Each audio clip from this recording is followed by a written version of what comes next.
আজি প্ৰায় 3:30 মান বজাত আমাৰ 1 নং ভাটিয়াকালিত এটা মুৰ্গীৰ ফাৰ্মত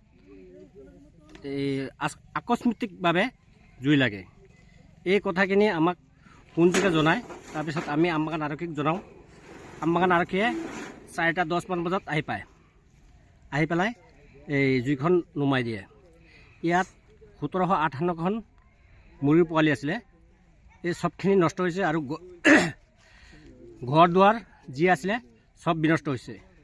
আমাৰ স্থানীয় গামবুঢ়া তেখেতেও আহিছে, আহি পেলাই এই বস্তুখিনি তদন্ত কৰিছে। আমাৰ এতিয়া অনুৰোধ এইটোৱেই, আমাৰ গামবুঢ়া আৰু ফায়াৰ ব্ৰিগেড, আমবাগান আৰক্ষীয়ে যাতে নেকি এইটোৰ বিহিত ব্যৱস্থা কৰি এই মানুহজনক যাতে নেকি অতি শীঘ্ৰে মানে সহায় সহযোগিতা কৰে। প্ৰায় 10 লাখ টকাৰ ক্ষয়ক্ষতি হৈছে। 10 লাখ টকা ন? 10 লাখ টকা। এই ঠাইখনৰ নাম কি? এই ঠাইখনৰ নাম 1 নং ভাটিয়াকালি। 1 নং ভাটিয়া। ঠিক আছে।